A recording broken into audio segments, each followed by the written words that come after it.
deals with especially the rule that a person shall not be a judge in his own courts.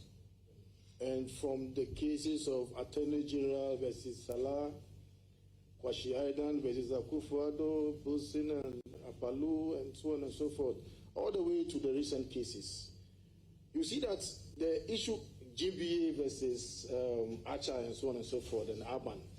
Now, those cases have arisen because the Chief Justice, maybe his powers or decisions are being contested, and he is supposed to be the person empaneling the courts. Now, your proposal that we should digitalize the platform is a very, very innovative one. Where do you think the Chief Justice would be in such matters like this? My Lord, the Chief Justice, the acting Chief Justice is sitting right behind you. I'm not too sure if you are depriving him of something by digitalizing the empaneling platform. Thank you, Mr. Chair. As I indicated, it's an administrative function of the Chief Justice. But we also live in a society where perception counts. Because anybody, even lawyers, will ask that why is he the person at the end of it and the one appointing judges? So that is why I think of such a proposal. The CJ, him or herself, will be maybe a panel head. But in a situation like that, his or her panel cannot hear the matter. And the matter could be assigned to the other panels which are established. So I think it's something that we ought to look at, because if people perceive that using your powers to administrative and panel leads to a favoritism, sometimes sidelining some judges who ought to sit and are not sitting, and others are being overburdened, I see this as one way of solving that problem. Thank you. Thank you, Mr. Chairman. Let's have a quick follow-up. So under what circumstances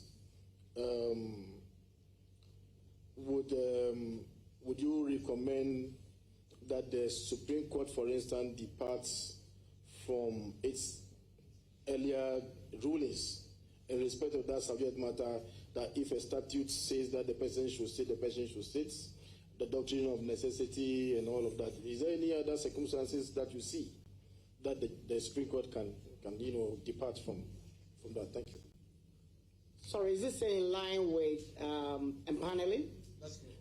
Yes. That is so. I think that we live in a society now where many of my colleagues are doing further education. People have specialized knowledge. I have on my own sponsored myself to World Intellectual Property programs yearly and insolvency programs. So if you have a judge who has a particular expertise in an area and there's a subject matter that law judges expertise will help, that will be one of the exceptions, because then we'll help develop our jurisprudence. Thank you. Chairman, thank you. Congratulations. VMate. Sharp. After sharp. What is it that you cannot add? Honorable Omar, you have the floor. Thank you, Chairman. My Lord, congratulations.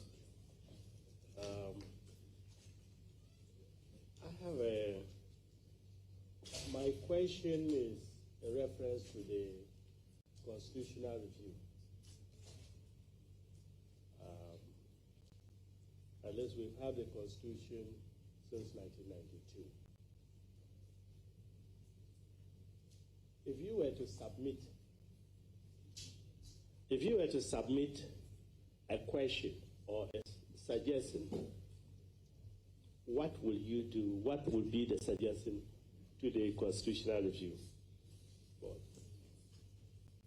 Thank you, Chair. I think the first thing I seem to have mentioned it when I was asked the question. I will seriously recommend that we should have an independent judicial commission for purposes of appointment.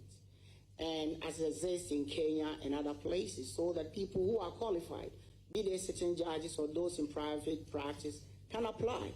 They assess your work. Once they filter it through and they think that you are qualified, it then goes to government, which will not have any control over the candidates presented. So that will be one thing I will recommend. The second recommendation, again, would be I will also suggest that we do receive complaints against Superior Court judges. My recommendation would be that the reform should include the fact that if a petition is filed against a Superior Court judge to the President and is given to the Chief Justice, the Chief Justice should give that petition to the three most senior justices of the Supreme Court. The Chief Justice should not make the prima facie determination. The three most senior judges of the Supreme Court should be permitted to assess that petition, and their decision, if the need for committee, will be set, otherwise is dismissed. These are the two things I may think. And also we may want to have a police independent commission to assess complaints about police officers. The police should not have the opportunity to, that is law enforcement, should not have the opportunity to sit on complaints against police officers. This will be some of the recommendations I will make. Thank you. Thank you so much. I don't have a follow-up. My second question would be on what areas will you suggest as a judicial reform to ensure efficiency and reduce delays? Mr. Chair, thank you. I think it might not be much of a reform, but building capacity of judges should be something that we think about. We are asking questions about incompetence and so on and so forth. I think judges' capacity should be built. And that means that we should be able to provide financial support timeously to the judiciary. I work as a partner of the JTI. The director has many programs, but there's no money to train judges. So I think that must be done. Just imagine you being paid in June 2025, the last quarter payment of fuel for you in 2024. So I think that the financial support ought to be given. We're talking about helping to avoid delays. We need to take a look at our rules. Some of the civil rules must be looked at. Recently, there was a provision in regards to juries. Let me say this. The jury system is a good system. The whole idea is that your peers have listened to your case and they have ruled on it. Can we have a statute where every Ghanaian of 21 years' name can be on the list of jurors at district assemblies, so that private individuals, everybody can be a member of a jury, rather than public servants who are the only ones who are chosen? And when the pool is basically enlarged, you have many people who will be willing to serve as jurors. And it's one way of enriching it.